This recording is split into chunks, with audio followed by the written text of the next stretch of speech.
and welcome to the Common Geeking Program. We are a book club style podcast where each episode we discuss a different topic from our own geeky and nerdy perspectives. You don't get to know why we're laughing. I am your host, Jeff Leavitt, and this week we are going to be taking a look at the film, actually, Everything, Everywhere, All at Once. That's the order of the words in the title of this movie. Is that correct? Everything, That's Everywhere, correct. All at Once. Yeah, we were originally going to talk we were going to take a look at the Halo series, but I don't know. We in an alternate universe, we do talk about the Halo series. Yeah, there you go. In this universe, we talk about Everything, Everywhere, All at Once. I guess we really just have to, we have to buckle down and actually do Doctor Strange next month so we can continue our multiverse streak here, since our last episode was undone. But would right? but would that break our good movie streak? It might. Undone's not a movie, so that streak is already It's wild, right? Like last streak.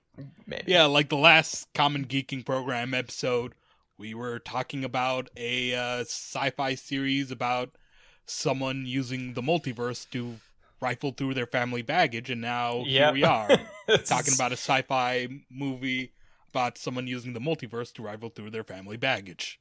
It's very, very thematically similar, though somewhat more chaotic. Hey guys, do you think we should all see therapists about our family baggage, or do we just want to keep dumping it out here? If I could just do some multiverse shenanigans instead of going to therapy, it'd be a choice. Masculine energy to do anything besides go to therapy, including bridge the multiverse. Exactly. I've seen into 1,081 universes. How many have you gone to therapy in it? 0. All right. This time around, I'm joined by two fellow nerds who've been talking a lot. Who are you guys? What are your fucking deals? How did you get in my goddamn room? My name. Oh, that's Kate. Hi, I'm Taeemul. In an alternate universe, I'm called Chowder. And in a different universe, I'm called Ty. What's good? And a different universe, you have hot dogs for hands. Yeah. And in the universe we've lived in forever, you've never gone first in the introduction, throwing me off quite a bit. Hi, I'm Colin. I'm in Jeff's room because I barged in, and he's been asking me to leave. And instead of leaving, I sat next to him on the microphone. Right on my lap. All right, friends, we're going to start off by playing Minecraft. Yeah, we're playing Minecraft. That you just made that joke. This is literally just for us. That was all the pre-recorded. That's fine. Wait, man. hold on. Hold on. In this universe, it's not called Minecraft. Shut up. We got some Mandela nonsense going on here. All right, I'm going to start keeping a tally of how many times Chowder does that. I think we're at 3. Yeah, we're going to start off by summarizing. Come on, I'm trying to make thematically appropriate jokes. All right, whatever. You can put me on blast. We'll all be curmudgeons. No jokes this episode. It's all serious business while we talk about hot dog hands and everything bagels. We're going to be starting off by summarizing and discussing the topic, and then we'll end with our little rating section where we decide if this movie was worthwhile and enjoyable. So I think we should just jump on into the summary, because I feel like there's a lot to unpack with this particular piece of media. There sure is.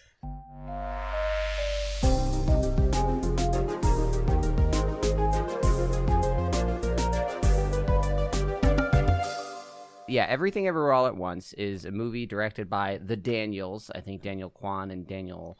Oh, let me look at the second one. It's Schweizer? I believe the production company was A24. They distributed Everything Everywhere All at Once. I just want to make sure, because I just had his last name in my head and I forgot it. It is Daniel Kwan and Daniel Scheinert. Also, they are known for their work directing Swiss Army Man. And if I had known that before seeing this, I would have probably been prepared for the kind of movie I was walking into. I did not know they. Yep. They also did Swiss Army Man, but now it all makes sense. I still haven't either. It's one of those things I know by reputation alone. But here's what I want to say right up front before we get in. Obvious spoiler warnings, as we're going to be summarizing big chunks of the movie. But I'm going to strongly recommend that if you want to really experience what we're about to describe, you should go in as unspoiled as possible. That said, if you're not the kind of person that cares about that sort of thing, I think you will, even knowing what happens, find it to be impactful. So really, just like pick your flavor, this movie will scratch an itch either way, but I think you should go in unspoiled. If you've seen it, let's dive in. Yeah, it is. It's got quite the energy about it. So the whole movie. It's funny, but like also just genuinely touching and genuinely made me cry, man. I've told you guys this before, but like I was legitimately like tearing up at the movie and even crying on the car ride home. I think I was definitely concerned about getting into a crash. What really got me about what made you cry though was you were crying at the dildo scene, and I was like, Chowder, there are much more affecting scenes in this film. Like the one where she's fighting the two guys with the trophy stuck up their butts. Yeah, that is where I was moved to tears. That's the dildo but scene. That was more of a sympathy pain. So before we get into too many of the fucking we've already spoiled so many great things, oblique ass references that we've made so far. So the elevator pitch for this movie basically is we've got this Chinese American family. The main character is played by Michelle Yeoh. Is that her name? Michelle Yeoh. Yes.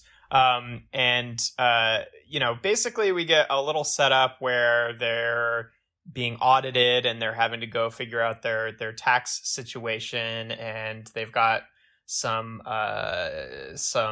what's the word I'm looking for? Friction with their daughter. Well, really just the main character does. The dad's pretty chill. But because I mean, she kind of has friction with like everyone. Yeah, I want to jump in with like her father, her husband, production point here for us, her daughter. Yeah. This is an extremely dense plot.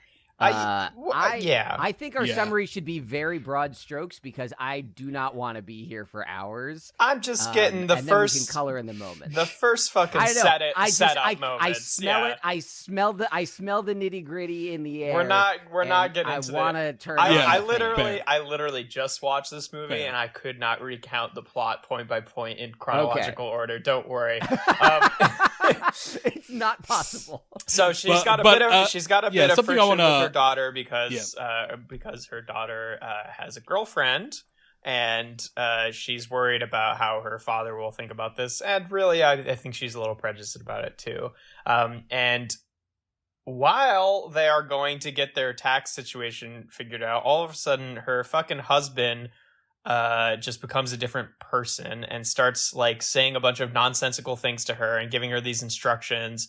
And it's, quickly revealed that this is actually an alternate universe version of her husband who has traveled through dimensions, basically, or universes in something. What do they call it? They call verse jumping. Verse jumping, yeah.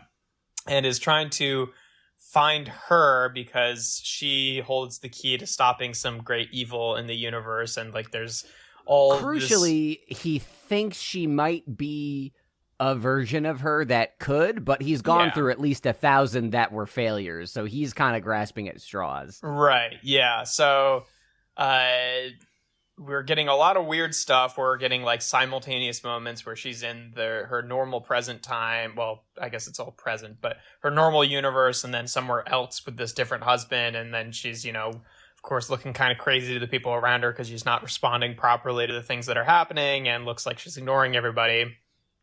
And this all shifts into, these quick reveals where we're finding out that, we're getting this whole verse jumping thing explained to us. And then we fairly quickly find out that this great evil is actually an alternate universe version of their daughter. And this alternate universe of her husband is from, quote unquote, the Alpha universe, where they were the first universe to figure out that they could go between different universes and she was involved in that and is dead, but she pushed her daughter too far into the whole verse jumping experiment, and her daughter basically became like omniscient and like live all of the different realities all at once simultaneously, and it like Can I say I really like the detail of a third party quote like entity in the film being the Alphaverse. It's a very common thing to complain about, of just like in Star Trek, we live in Sector 001 and all these other things. It's like everything is so human-centric, so us-centric. And it's like, it is very fun to see not only that our protagonist is not from the center of the events, but that the people at the center of the events are just as egotistical, to name it the way that we do. It felt like a very under-the-radar, tongue-in-cheek moment that tickled me. And I was like, oh, thank God, someone finally didn't do what I didn't want them to do. Yeah, and so basically, like, the mechanics of this and what contributes to the very weird vibe of the movie is they're trying to access, like, alternate versions of themselves from different lives who have different skill sets, and the way that they do this, basically, you can like access like the knowledge, the memories, and the skill sets of like your alternate universe selves by apparently just gaming the chaoticness of they have these little it's devices. Such a wonderfully underdefined mechanic, which is like, if you have the technology to facilitate it, there are random chaotic things you can do that will link you to other universes, right? And it is just a tool for the filmmakers and everyone involved to do absurd shit on camera every 5 seconds. Yeah, which is how we lead to things like, oh, she's getting a fight with two other verse jumpers, and the mechanic that they have to use to access their alternate selves with like karate or whatever the fuck is to like stick a trophy up their ass. So it's said trophy looks like a dildo. And the trophy looks like that a was dildo. I've seen this movie. Like I first watched this movie I first saw this movie 3 days ago. I've since seen the movie twice and watched the director's commentary. I'd love to hear about the director's commentary. Well, it was funny because I remember when I first watched the movie, because Jamie Lee Curtis, playing a wonderfully curmudgeonly IRS agent, is like trying to brag about how good she is at her job, and she's pointing to her trophies like, you don't get some of these without knowing some bullshit. And the trophies are all just butt plugs on wooden mounts. Like, obviously that's what they are. There's no two ways about it. And apparently noted sci-fi writer Ted Chiang, known for writing books like Exhalation, or, you know, the thing that the movie Arrival is based on, very big, heady, philosophical stuff, apparently coined the term, he and his friends coined the term Chekhov's butt plug when talking to them about directing the movie. And I'm like, wow, this is such a strange bridging of sci-fi creators that around a term I didn't expect. But Chekhov's butt plug is the vibe of this movie. Yeah, really big. Oh man, I didn't know the butt plug vibrated too, but there we go. There's a surprising number of sort of like one-off jokes in this that end up being like brought back several times throughout the climax of the film. Like, there's a joke earlier where she's describing Raccacoonie because she's like mispronouncing ratatouille, and her daughter is thinking this is funny, and then it turns out that one of her alternate universes of herself is like a fucking line chef or whatever, and the person who's showing her up in the kitchen, who's like doing all the fancy stuff, actually has a fucking raccoon in his hat who is controlling him ratatouille style. And the raccoon, in a testament to this film, we're breezing through some summary stuff so we can dive into the meat. But this movie is visually mostly practical, a lot of fun camera tricks, a lot of stuff like that. So this is not like a CGI raccoon. This is not a puppet. It's an animatronic raccoon that they mounted on this actor's head and is voiced by Randy Newman. And it's so I didn't even notice that. Yeah, the voice they chose for the raccoon. It is just one of those things where, like, if they had said Raccacoonie and never gone back to it, I still would have talked about it. But they hit that fucking nail so many times. Or the fucking alternate universe where everyone has hot dog hands. I had to fucking look away from the screen every time they fucking shot condiments out of their goddamn hot dog fingers into each other's mouths. I was just like, no. So to advance the plot, the daughter, as a monstrosity that travels worlds and is the only one that can, like, seem to move matter or materials between existences. She's basically like, what Evelyn needs to do is try to reach that level of craziness. And because, as her husband says, she's the worst version of herself, she has so many opportunities to reach into other universes and learn things because she's such a failure at life. She does leverage this by learning thing after thing after thing until her mind breaks. It's kind of like the Kirby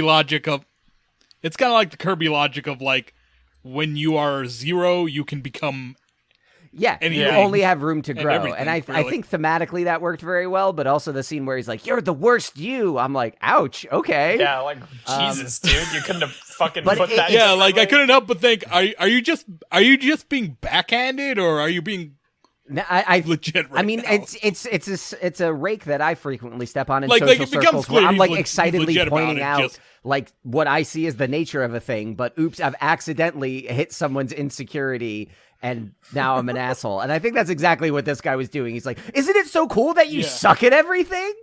And I thought that was pretty funny. But she eventually, does break her mind and understand infinite everything. And that leads to the second half of the movie, where we come to understand that the agenda of her daughter, called Jobu Tabaki, whose name she can almost never get right.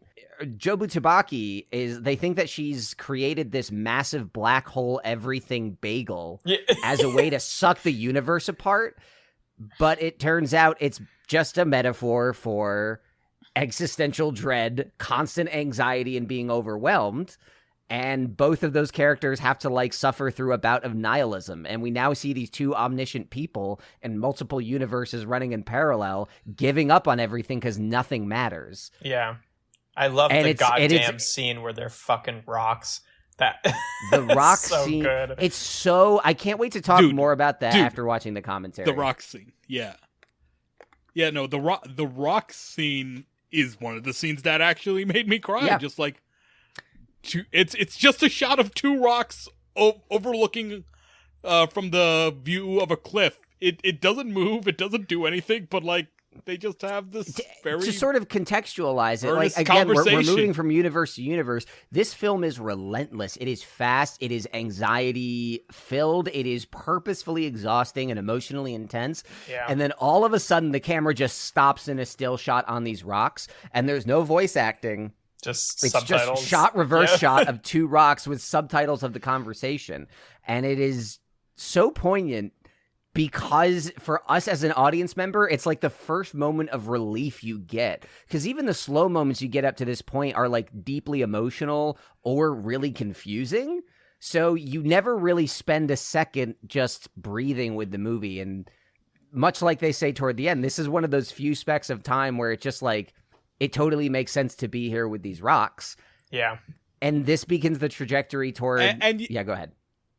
And, like, the stunning thing is they then take the two rocks and do even more with it. And do we want to... Or should I just bring that up now? Or can we or do we talk about that later?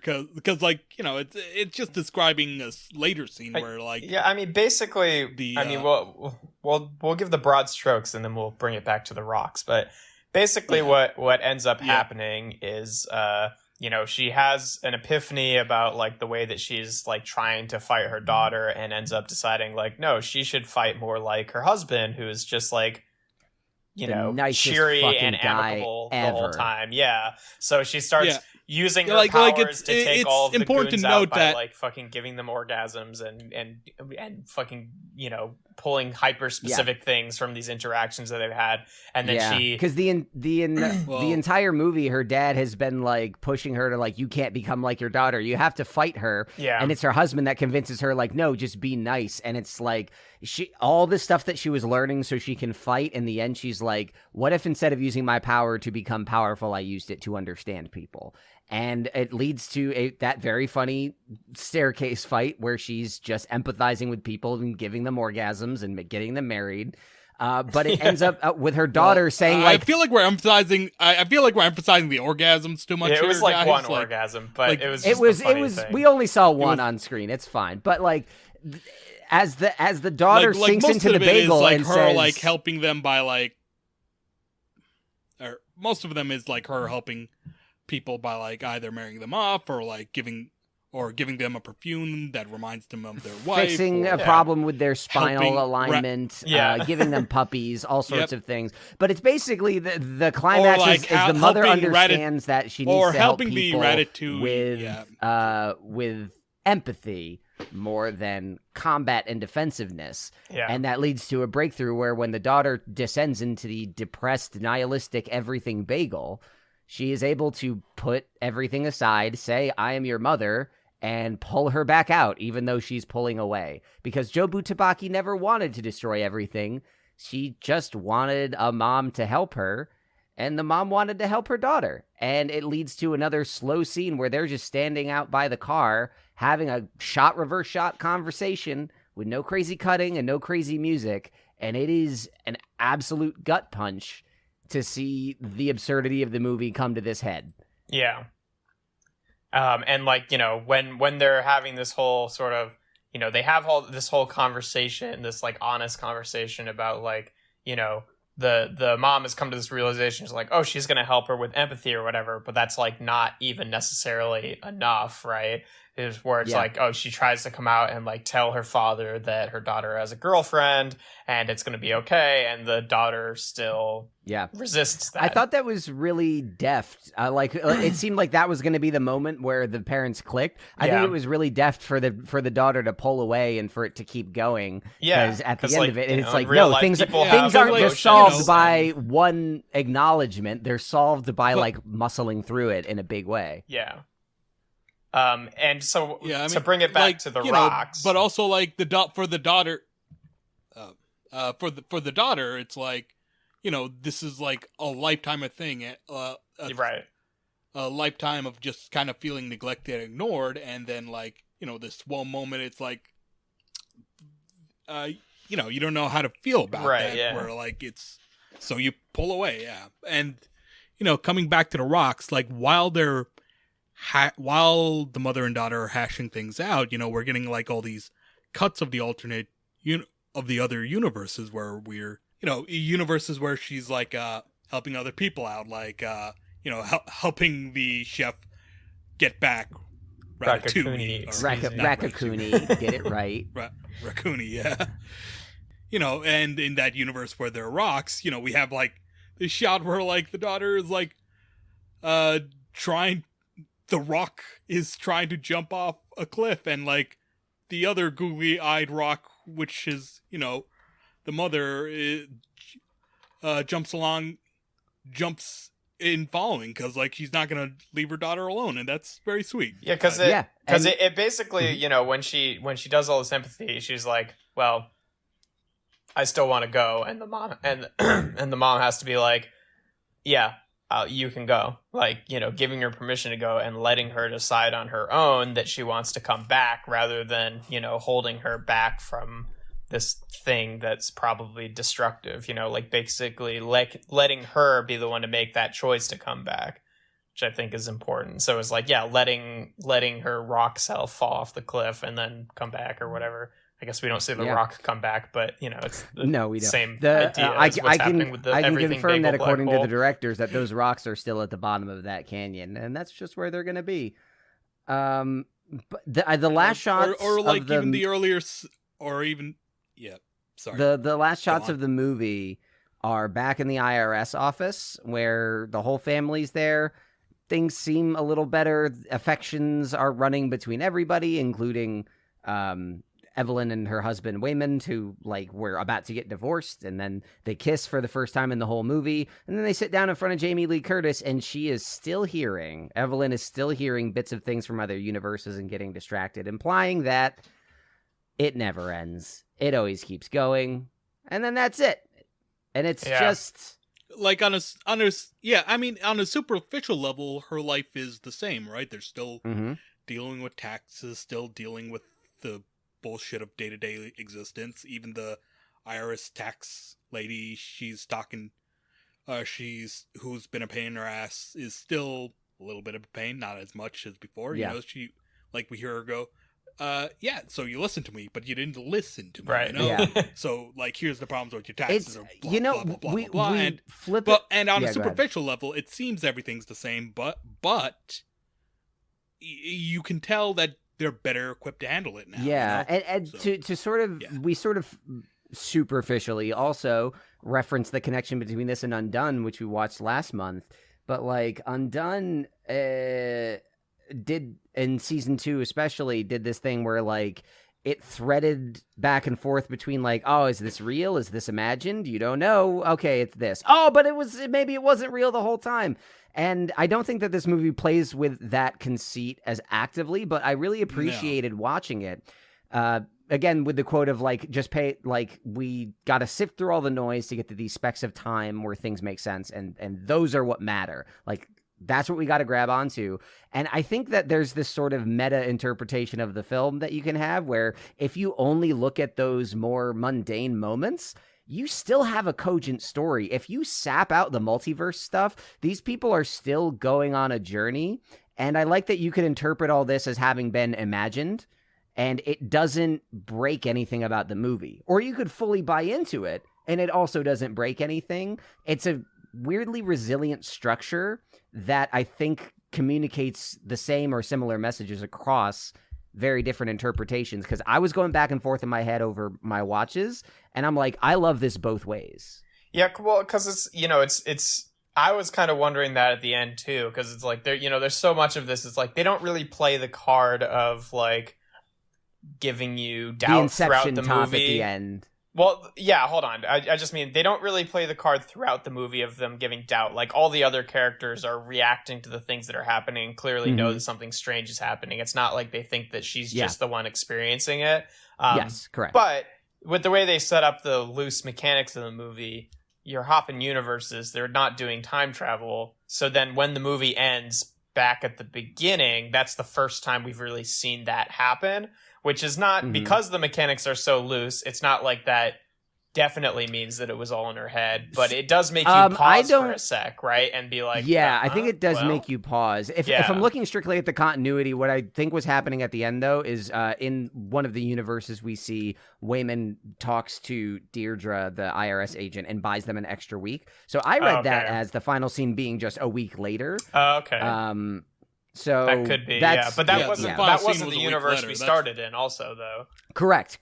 Yeah, that threw me after my first watch. On my second watch, I was like, all right, I got to find where it connects. Oh, it doesn't connect. It is a different universe. Because that was basically like that universe was like, oh, this one is the same, except things are a little bit different, rather than other universes where she's like a fucking chef or has hot dog hands or is a rocker. Because the universe you start in the apartment at the very beginning, that one gets real fucked up. So that one ends in the staircase fight with the bagel, and the one that we end in is introduced in the beginning of the second part of the movie, presumably, where we're presumably, it seems like they're like at least two parallel lines there. But so it's complicated and tough to unpack, but those are the broad strokes of the film.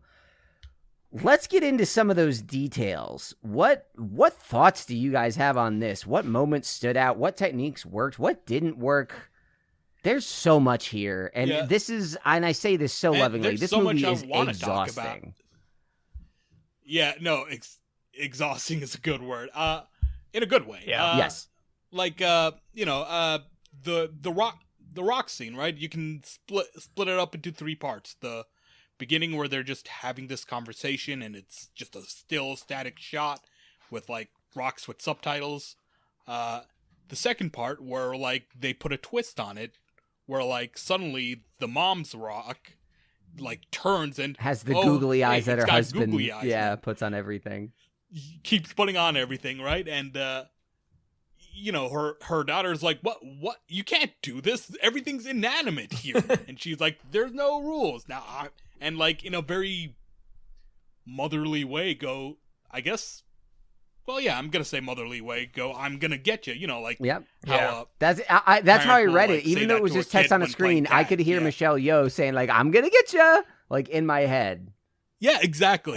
And of course then the final shot where the daughter like falls off the cliff the same way she goes into the everything bagel, and and the mother follows suit because she's not gonna just leave her daughter alone. And the fact that those three very minimal scenes gets a lot of emotions out. Yeah, the most minimalist in what is a very maximalist movie stand out quite a bit. Yeah, well, because like, I mean, it I don't know, it hits me in a weird way where it's just like this movie gave me. I mean, this is kind of a weird reference because I think this movie is probably more well known than the one I'm about to reference, but it kind of gave me John Dies at the End vibes. If you're at all familiar with that movie or the book, really. But I read the book. I did not see the movie. Yeah, but it has the same kind of energy of like, sort of mechanically working into the story, just like random ass things, like totally like as bizarre as you can think of things happening at any given moment. And this movie, it walked a weird line where I feel like it had a lot of that, but at the same time, it sort of also in some ways felt like it didn't even have enough of that, because it's like you'd go through periods of time where like, she's just switching into other universes that are just like, oh, she's got a different job or whatever. And then there's other moments where there are rocks or they've got hot dog hands or they're fucking doing Rakakuni. Well, it's important to note that like, it's more to note like the importance of those other universes is to see the other possibilities of her choices. Sure, but I guess it just means like if she hadn't run away with her husband, right? Yeah, but I don't know. I guess I just stayed with her. I guess I just mean that like for a movie that is shuffling through a bunch of different multiverses to show us like a bunch of wacky things like hot dog hands and Rakakuni, we only get like actually like 5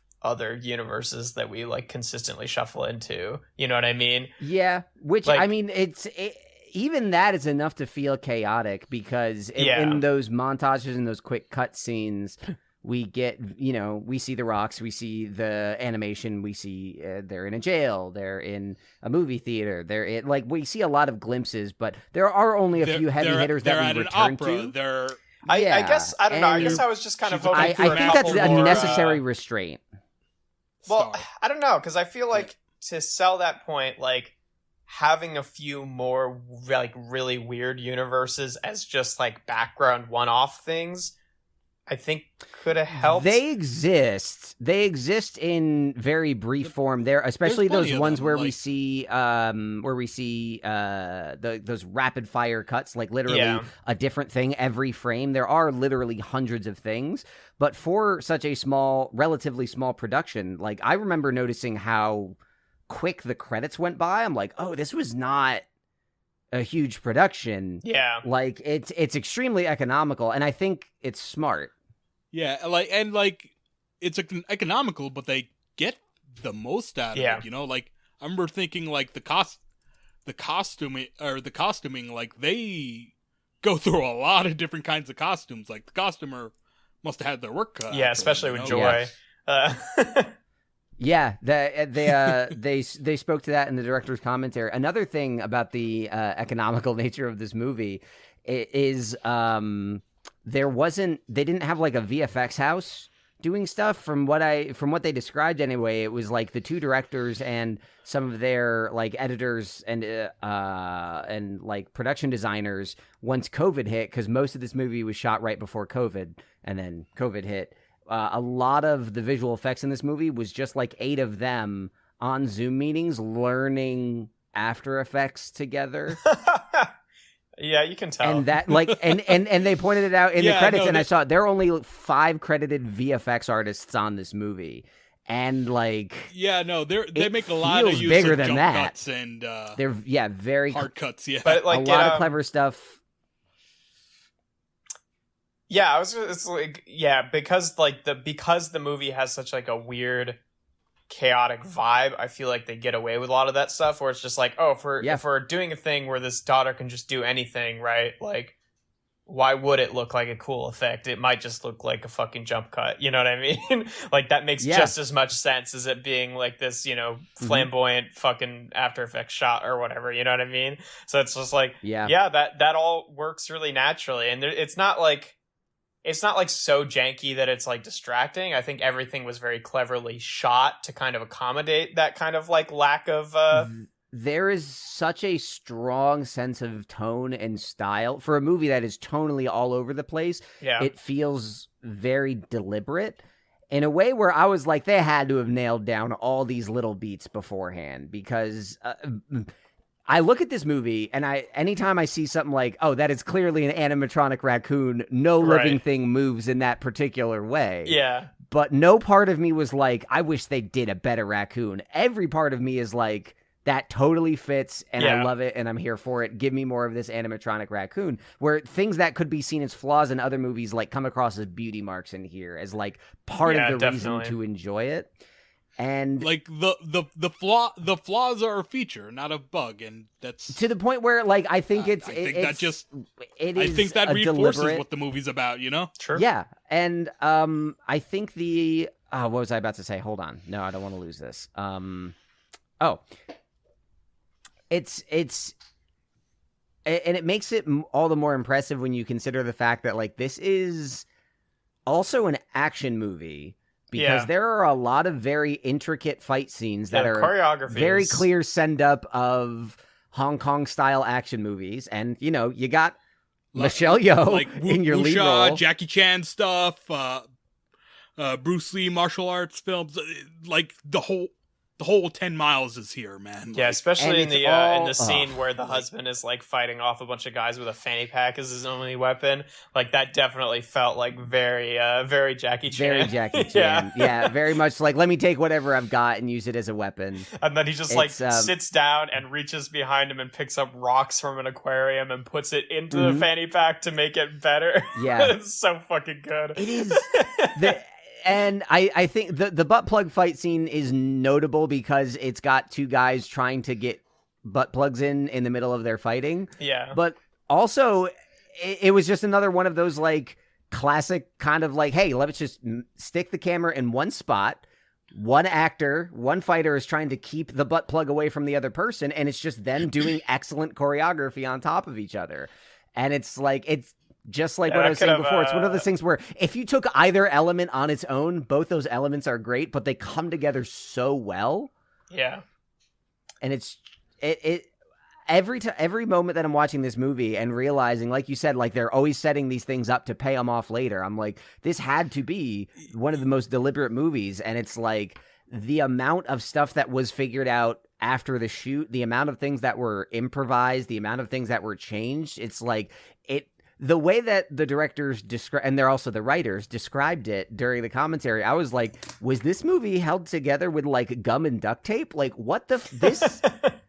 Like, I want to know. The truth is, every movie's held together by gum and duct tape. That's true, but all art is held together by gum and duct tape. Really, it's a miracle anything gets made. It's one of those things where like I'm looking at how absolutely absurd and like stuffed to the brim this movie is, and it is exhausting because there is so much happening and so much of it is effective. That like, what would it take to break it? Like at any point in the movie, I feel like it could have gone off the rails, but through like a sheer sense of vision and like through their collaborators and the excellent performances and the music, like something always pulls you back in, and it's always vacillating back and forth. Like anytime that you're in way too deep in an emotional moment, right before I had a chance to get cynical about it, of like a stupid joke would come across the screen and now I'm laughing. Yeah. But I was like watching break it. I was watching the movie, and I was just like, I was into it, and like I like all the weird stuff that's going on, but I'm like, okay, I've seen stuff before, like like I don't know if it's really really biting into me yet until the reveal that the fucking big bad thing was a bagel with literally everything on it. I was just like, all right, I'm in. I'm fully in. Yeah. And I think part of what makes all this insanity work is that all the characters manage to ground it. The core characters of Evelyn, Wayman, Gong, and Joy, all. And Deidre. Deidre's pretty good too, actually. Yeah, she ended up being great. way more important than I thought that she would be. Mm-hmm. Yeah. No, same. I wasn't expecting her to be so important, and yet here we are. But and I think really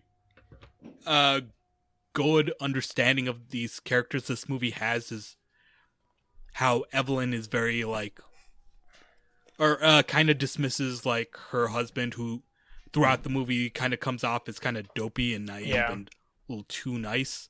But at the climax of the movie, we learn that his kindness, his niceness is not from naivety, but from an understanding that the world can be tough, and that is exactly the reason why you should be nice. And and while Evelyn throughout the movie is very cold and very closed off from everyone, and it speaks to a very specific kind of immigrant experience, right?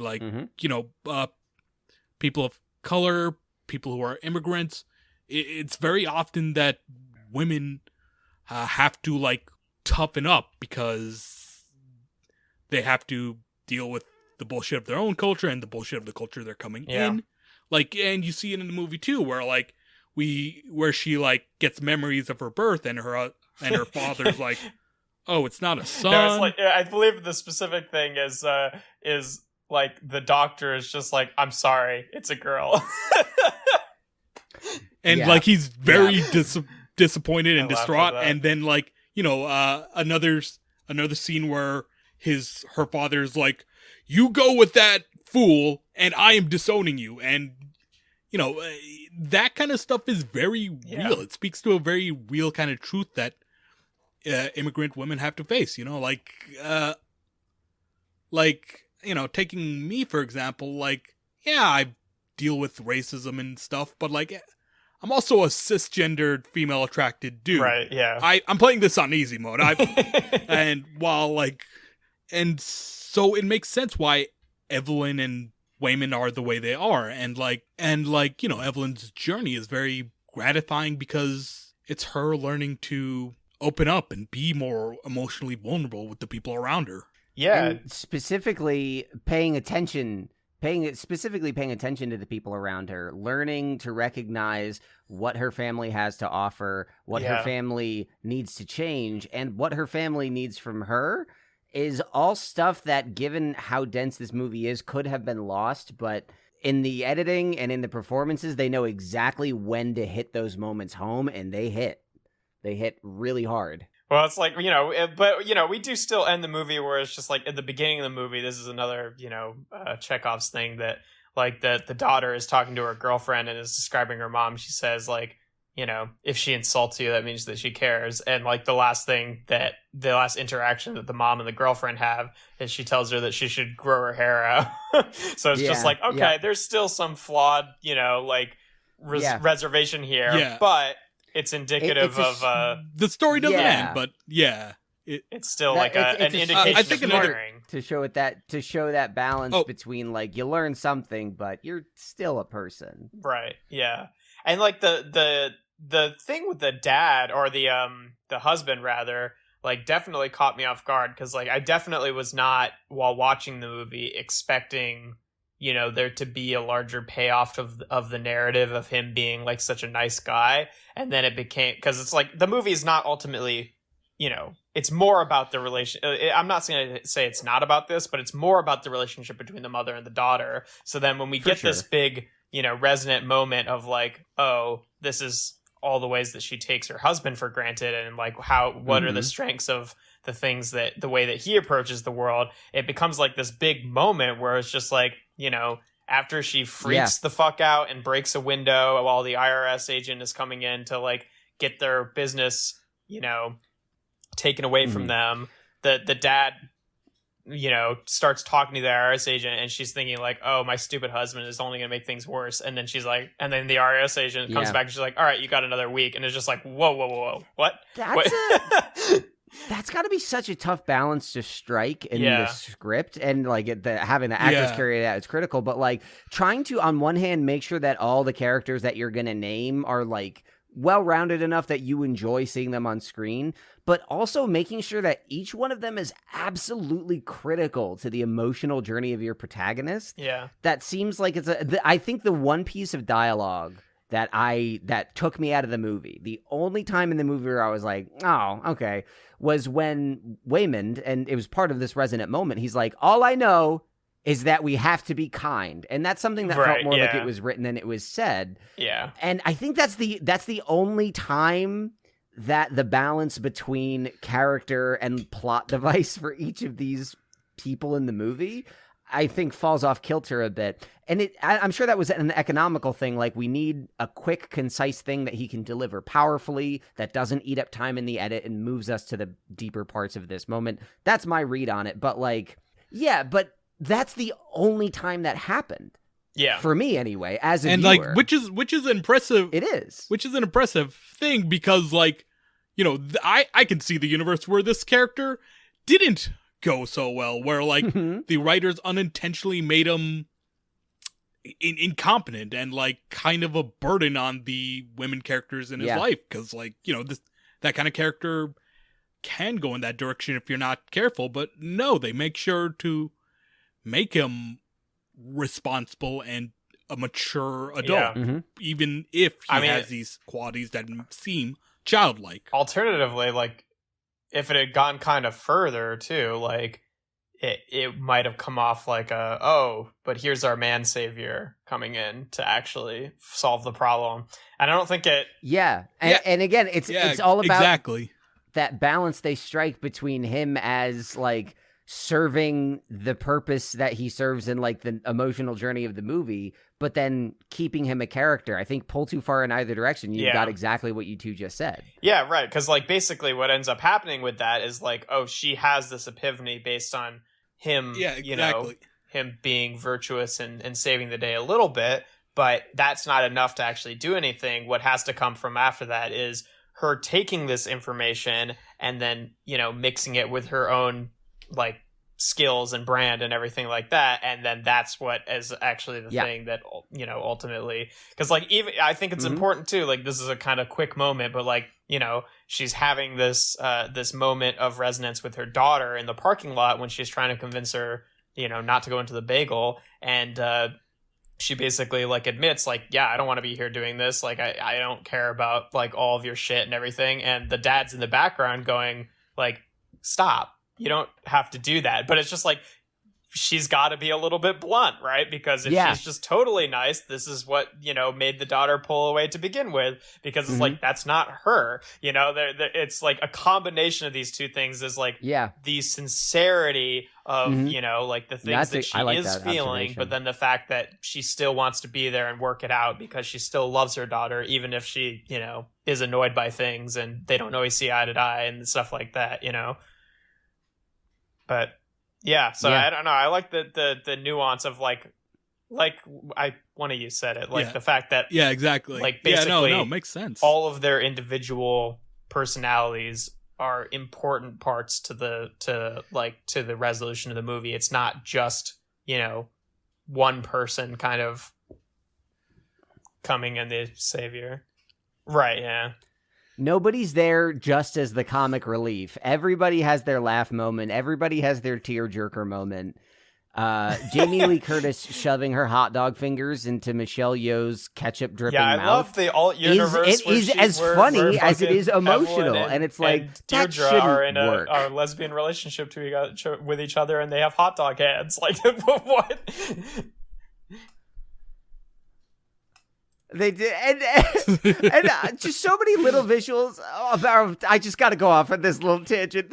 I love what kind of attention was put into this, because like Deirdre in the main universe always has a carpal tunnel brace on her left hand. When she's playing piano with her feet in the hot dog universe, she has a carpal tunnel brace on her fucking foot. In the middle of Evelyn like grappling with nihilism at the Act 4 low point of the movie. Like, she pushes Deirdre away, and instead of walking out sadly, she's carrying her purse with her foot and hopping away like a kangaroo with her fucking hot dog fingers. Like, that's what I mean about those moments where, like, so many movies that try to get overly preachy and emotional, part of what allows you to bump against it is you spend so much time in those moments that, like, your active brain kicks in and is like, okay, well, this isn't how it would actually happen. But when I almost have the amount of time I need to hit that point, and then you come at me with it's like, kangaroo this is hop, not purse on foot, hot dog fingers flapping in the breeze. Like, I can't sink into it. Yeah, and it's just like, so it gives me the laugh I need to keep me in the movie and keep me with the momentum, but then I still have the emotion that came with it. And I can't believe I'm going to say this. I think the secret ingredient to this movie, and this is not what I thought I was going to say coming in. I think the secret weapon in this movie is restraint, because this movie has so many, like, I mean, absurdist things exist. This is not the only absurdist movie in existence, and it's not the most absurd that I've seen, but like, it created a language for itself that justifies doing literally anything. Eating chapstick, sticking your finger in your dad's mouth, falling on sticks and poking out your eyes, hot dog fingers, rocks with googly eyes, chasing people off cliffs, and like literally a million other things. And all of that is rational and justified. And I'm like wondering, if you give the wrong person that kind of power to have any stupid thing make sense in a movie, how easy is it to overdo it? Because somehow this movie doesn't. Yeah. Like, it's, I guess it's not just the idea of restraint, but like disciplined restraint, knowing when to employ it and when not to. It feels like a magic trick, because this movie is exhausting. But at the end of it, I'm like, I'm happy to be exhausted, because it was worth like the mental and emotional work. I had so much fun going to all those places. Even in the commentary, they talked about a screenwriting technique of like, you need to like assign numeric value to the emotional intensity of your scenes. And every time you have a scene that's a 10, you got to come back down to a 5. And they were like, we said, fuck it. We're going to do 10s across the board. And it's a risky thing. You know, the more we talk about it, another movie that this really reminds me of is Rubber. You seen that movie? Chowder, I know you've seen it. The first time we went to watch that movie, we were like, "Oh, this we did an episode on that. Watch a good bad movie," and we fucked up because Rubber is actually a really fucking good movie. It's basically an absurdist. It's basically, and aside from just the wacky nature of the things that happen in that movie and the things that happen in this movie, they both do have a bit of like philosophical absurdism to them as well, where it's just like, it's also looking at this idea of like, okay, this is exemplified the most for me in the like the second bit with the rocks, where she puts on the googly eyes and the daughter is saying like, you can't do that here, right? It is basically like, it's sort of like the daughter is in this nihilistic state where she's just like, there's no rules, nothing matters, is all like nothing. And the mother is kind of in this absurdist state where she's like, yeah, there's no rules, so we can do whatever the fuck we want. That's, it's kind of like the two different, the more optimistic take of that versus the more pessimistic take of that. That's actually, you hit on explicitly like one of those things that came out after the fact. It was at the very end of that scene in the parking lot at the end, before you cut into the little coda, the part 3 there, like when they finally hug and it's all coming out and she says nothing matters, or it's like the last words she says are nothing matters before it fades to black. And that was something that was pulled in as ADR, like from an earlier point in the movie that was not in the script. And they were like, they saw that point that you just said, and they were like, oh shit, that's kind of like the point of everything. Bloop, drop that line in while her mouth is not facing the camera. And it's one of those things where, again, I'm like, you were so close to this not working. Like, what the fuck? Yeah. Yeah, and like, here's the thing about her saying nothing matters. The way I saw it, it's her saying half the full phrase. You know, like, curiosity killed the cat, satisfaction brought back. In this case, nothing matters. So that means everything matters. You know? Yeah, I mean, for me, the two movies that kept coming to my mind when I was watching it were Scott Pilgrim versus the World and Tenet, both for totally different reasons. Yeah. But like Scott Pilgrim definitely shares the chaotic energy of this movie, although Scott Pilgrim seems like a fucking church nativity scene by comparison. It's one of those movies that is like using the absurdism to heighten the emotional impact of things when you finally slow down. For Tenet, it was that thing where, like, watching the movie the first time, I was like, I had those moments like you, Jeff, before you hit the bagel, where I'm like, I don't really know if I need what this movie is offering. But then by the time I get to the end and I see the forest for the trees and I see the whole thing forward and backward, I'm like, this is a strange masterpiece. And I full disclosure, I like Tenet. I like this movie a lot more than I like Tenet. But in the same way where, like, it's one of those things where once I went back to it a second time with perspective, I expected my extra knowledge of it to soften the impact of the movie, but it made it greater. I was just as devastated the second time watching this movie. Every time the daughter tried to pull away, every time that Gong Gong was just dismissive of Evelyn, like, those hit just as hard the second time because yes, I knew what emotional beats were coming, but having the full framework for all the mechanics at play in the space they're playing in just made me get with them more. And so I don't know. I very few movies and like round of applause. Yeah. Yeah. And round of applause to the actors. They managed to like really be great in it. Like Michelle Yeoh as Evelyn. Fantastic. So and like, good. You know, we've seen Michelle Yeoh in other things, so we know she's fantastic. And I think the really impressive one was I'm gonna really butcher this name. Kwan Kei Hui. Yeah, he was really good. He plays Waymond. He was Short Round in Indiana Jones and the Temple of Doom. Yeah. Yep. Yeah, exactly. Yes, he was. No, exactly, right? Like, he's most well known for when he was a child actor and he played Short Round in Indiana Jones and Data in The Goonies. And, The Goonies was the last movie he did until 4 decades later, almost, with this movie, Everything, Everywhere, All at Once. And, like, it doesn't look it. He's an incredible actor, even 4 decades later, and he manages to make that character work. He does look 4 decades older for sure.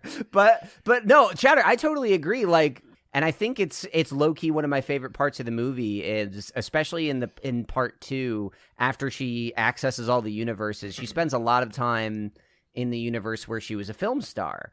And she just has a back alley conversation with Waymond about what could have been.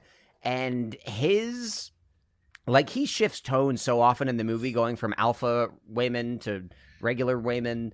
But, like, this, like, quiet, sophisticated, thoughtful, meditative version of him in the green-lit back alley saying, like, I would love to do laundry and taxes with you. Yeah, and it's one of those things that's tonally very different from the rest of the movie, but it breathes well, and I think their performances are so subtle there in a movie that is not subtle in a lot of other places, and the range on display is incredible. I honestly, I heard he stepped away from acting. I didn't know till right now, Chowder, that wild. It was Goonies then this. That is incredible. How does he maintain this level of finesse, physical dedication? Like, Waymond is one of the best supporting characters I've seen in a movie, hands down. Because, like, there's basically 3 Waymonds. You know, you got the ultra serious action movie hero Alphaverse Waymond. You got the dopey, kind, childlike OG universe, and then you got, you know, the one you were just talking about, the one from the universe where Evelyn was a movie star who's just this very quiet, meditative dude. Yeah. And like they all feel like distinct characters and yet still feel the same. It's very good. And he just brings this sort of adorable quality where you just want to hug him. He's very good. Yeah, and I think that's why that moment that stood out where he's like, I just need us all to be kind. Like, it does bump a little bit, but like Jeff said, like, you could imagine this could be this guy because he is like the most earnest person in the whole movie. If anyone's going to say it, it's got to be him. So I don't know. Yeah. God, there are so many small moments that I could keep on going on about, but like... the only other thing I can think of to talk about is just because maybe we want to save this for a different conversation at a different time, but like just the fact that we've done so many like specifically like multiverse stories like this year specifically, it sort of feels like, I don't know, I'd like at some point, and again, maybe this would be a better conversation to have like about a Doctor Strange or something like that, but have a grander conversation about the way that the mechanic of like multiverse is used for the narrative, because I sort of would like to see, I like superhero movies a lot, and I would sort of like to see a superhero movie that uses the multiverse mechanic in a bit more like this, where they're willing to just like go to a bunch of different places rather than just having the multiverse thing be a cameo machine for, you know what I mean? It's just like, could we have more like wacky characters of wacky alternate versions of these characters that aren't specific references to ones that we've seen in other media? Yeah, or, I don't think I've gotten just like. Yeah, because when I think of, as much as I love multiverse stuff, and like, I always talk about Star Trek that does it, but like, if I'm thinking about the last like property that did multiverse in a narratively resonant way before this and Undone, I'm probably going 10 years back to look at BioShock. Like, I don't feel like I've gotten a lot of multiverse stuff that is explicitly this kind of and even then, thing. BioShock Infinite, I'm gonna say, looking back, I just don't think BioShock Infinite was that good story-wise, man. Yeah, what I'm saying is we haven't had anything. I could have a whole other conversation about the BioShock games, but like BioShock Infinite was explicitly a meditation on how the multiverse can be used to explore these kinds of things. And I feel like, Jeff's right. Every other thing I've seen in the interim has been either the cameo machine or like a one-off episode of Star Trek. Yeah. Nothing is like the way I always kind of saw the multiverse was like it's this thing created by comic book writers to justify telling you the same story over and over and over and over again ad infinitum. And like that got translated over to the superhero movies where it's like but it's also like there's also a difference when doing the multiverse stuff is like, okay, like, are we talking about this is a vehicle for them to do alternate universe stuff where they're doing other stories and do different versions of the different characters and stuff like that, versus multiverse stuff where I feel like there's relevance to the original, the original universe. So like we're actually seeing these things cross over with each other, because like alt universe stuff, like, I have no problem with, but multiverse stuff where the importance isn't, it becomes too tempting to just use it as a way to like, be like, and hey, here's Professor X from the X-Men movies, and here's the fucking here's Jim from The Office as Fantastic Four for. All right, finally, everyone, it's Glup Shitto. Woo! It's like, yeah. But movies like Everything Everywhere All at Once and Undone. I'm done. Oh my god, why do I keep saying Unbound? Undone, I see are like a response to that. They're going, hey, what if we take this and I think multiverse more broadly than just comic books is just a sci-fi tool also, but I appreciate. I understand it as it's a sci-fi tool, but Yeah, I appreciate Jeff's distinction between multiverse as an application of alternate universes for the sakes of, cutting loose storytelling obligations, and also and multiverse as a tool to like explore something in a sort of micro fashion. I think I don't know if there is a delineation there in the creation so much as your perception, I also think, but I don't know if it's necessarily. I would like to use that lens going forward. Yeah, and I would like to argue that there is a superhero movie that does do something similar to what this movie does. Days of Future Past? Spider-Man Into the Spider-Verse. Oh, yep. Yes.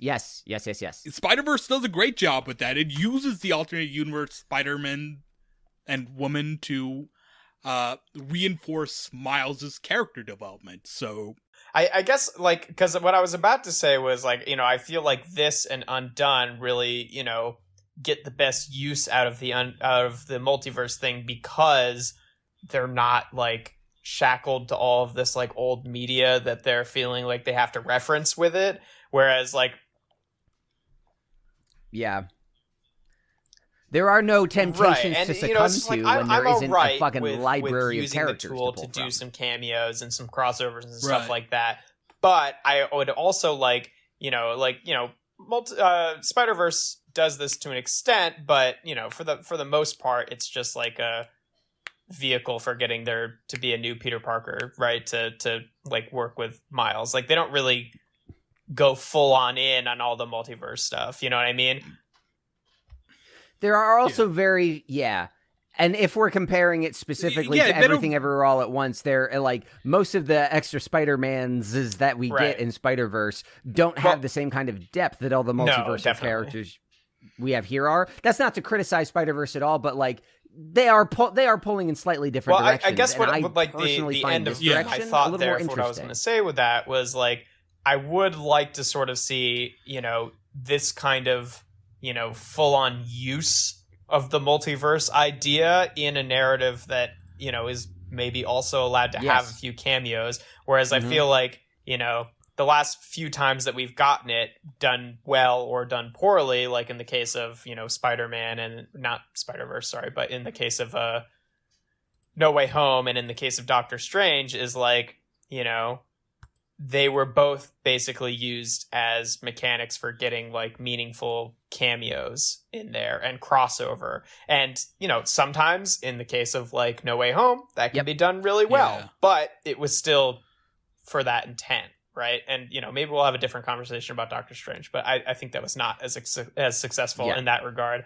But yeah, no, that's a good point though about Spider-Verse. I think Spider-Verse does it well. I don't think it like really bites into the concept of it, but at least it's not just like a crossover thing. Oh yeah, no, Spider-Verse doesn't, but they're not like specific movies that we've seen before. Yeah, Spider-Verse. Yeah, exactly. Like Spider-Verse doesn't reach the heights of Everything Everywhere All at Once. Spider-Verse is also allowing itself to do some of the more gimmicky stuff. Yeah, like for sure. Our kind of stand-in for the hot dog hands and the rocks are like fucking Noir Spider-Man and Spider-Ham, right? It's just like we're allowed to be like, oh yeah, there's really wacky worlds out there, whereas in like a Doctor Strange we'll get a flash of a paint world, but everything else just takes place in a relatively similar world. They didn't commit to the paint world the way that this movie committed to the rocks. Yeah, exactly.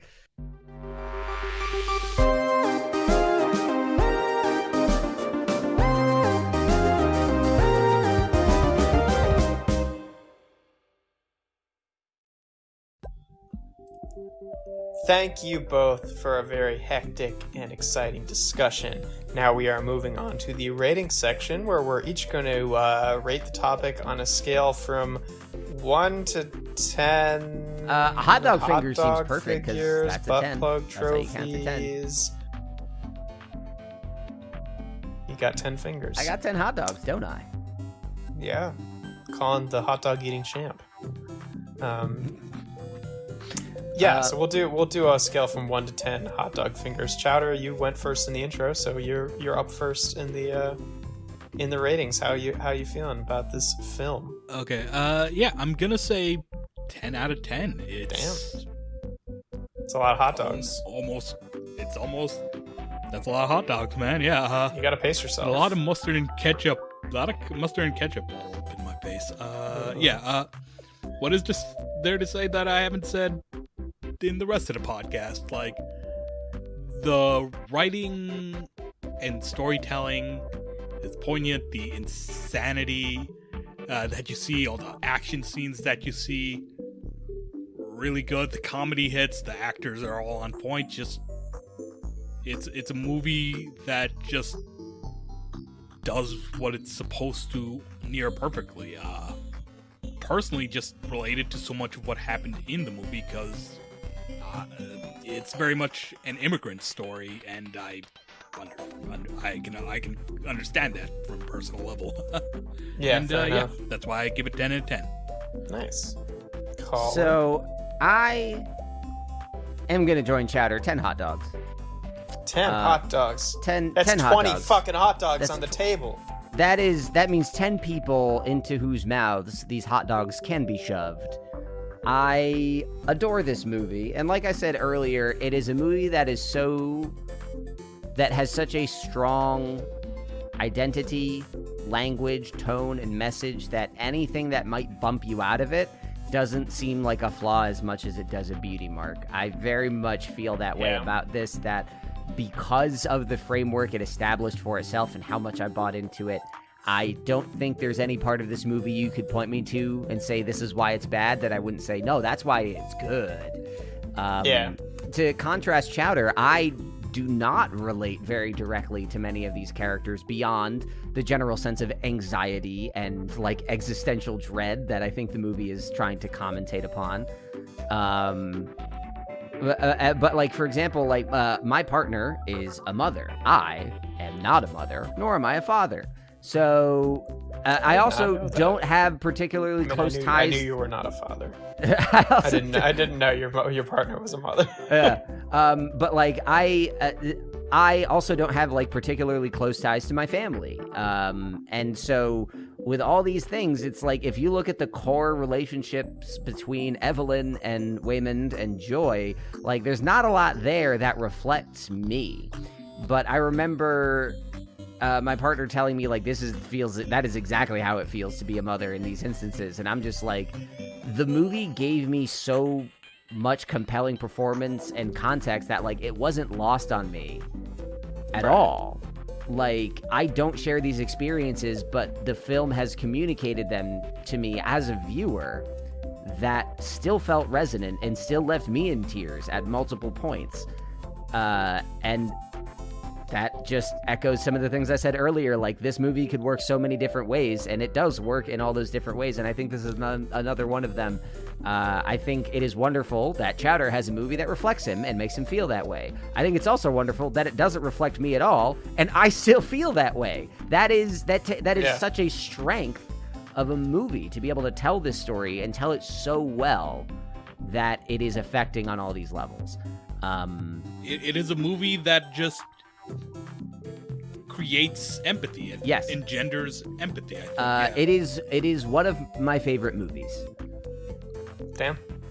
Yeah, I mostly agree with you guys. I like this movie a lot. I don't know if I'm quite on a full 10 out of 10 level. I'd say I'd probably go like a good 8 hot dogs out of 10. That's a standard pack of hot dogs, baby. Yeah, and still a lot of hot dogs to eat in one sitting. 28 hot dogs. Yeah. Yeah, I don't have like, I can't say I have like specific criticisms of it that really like drag it down 2 points or anything like that. Just like, in terms of things that I've watched that I'm like, damn, I really, really like that. I was just like, I finished this and I was like, that had some cool moments and a lot of what the fuck stuff, which I appreciate. But ultimately I was just like, yeah, that was pretty good. Not as much as like this has to be my whole life now for at least a week.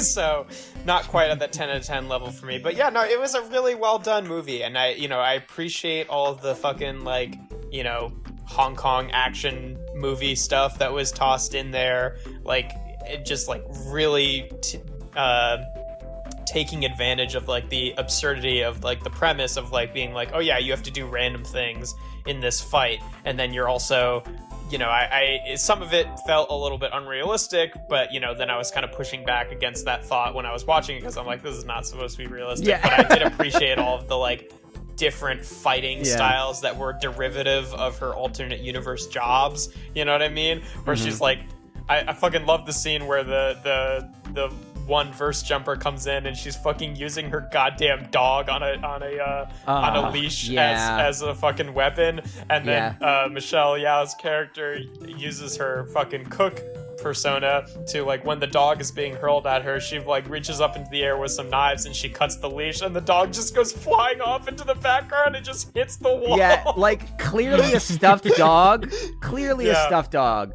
but the sound of the as it flew away just it didn't need to be that funny, and it was. Yeah, there's a lot of really funny moments in the movie and a lot of really touching moments, and I don't know, I guess there's still a part of me that wished that like the absurd like comedy route of it got pushed maybe a little bit further, because there were some like legitimately really funny moments, but then there were also like a lot of times where it felt like, oh yeah, we haven't really gotten like a real joke in a while, which is not a bad thing necessarily, but it did sort of feel like, like the tone was shifting around a little bit sometimes. And not a way that is entirely bad, but noticeable, I guess. But yeah, so 8 out of 10, still pretty good. I really liked the movie. But yeah, I think that's probably a good spot to wrap it up. Woo! Thank you all for listening to the Common Geeking Program. Again, I have been your host, Jeff Leavitt. If you want to find me on the internets, I do a toy review channel on YouTube that's called Alchemist Prime Reviews. Again, I've been joined by Chowder and Colin, where either of you guys got stuff you want to toss Chowder, out whichever there you prefer, into the metaverse. Yeah, you can find me on Twitter at Taeemul_Chowder. I do art stuff there, and I'm also on our sister podcast, Dice Populi.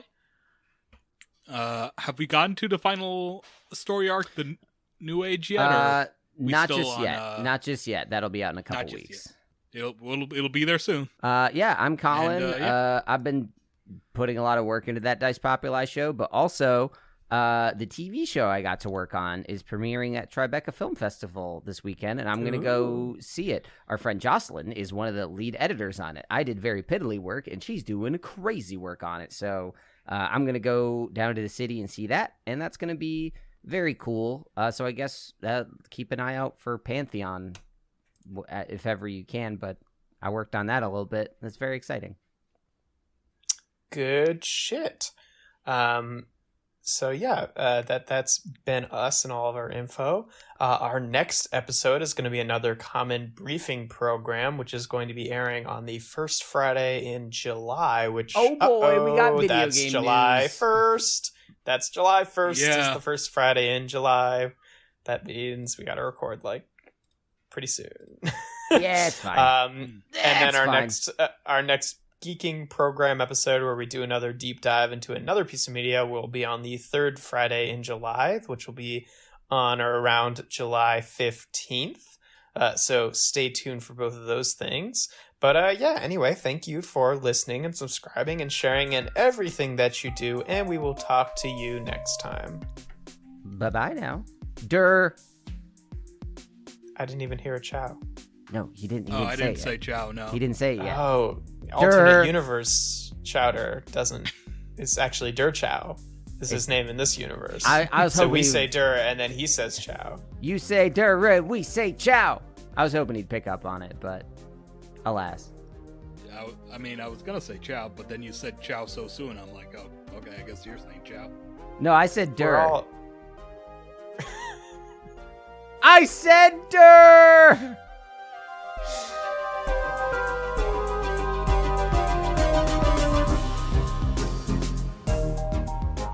This episode of the Common Geeking Program was hosted by Colin Ketchen, joined this episode by Jeff Leavitt and Taeemul Chowdhury. The Common Geeking Program was created by Colin Ketchen and Jeff Leavitt, with music by Colin Ketchen. This episode was edited by me, Taeemul Chowdhury. This episode was brought to you by audio from another universe, making fools out of all of us. Thank you for listening to this episode of the Common Geeking Program. Remember to like, comment, and share It makes us feel good. If you would like to know more about the Common Geeking Program, follow us on Twitter @GeekingProgram or go to our website, commongeekingprogram.com. Stay in touch, stay tuned, and as always, thank you for listening to this podcast.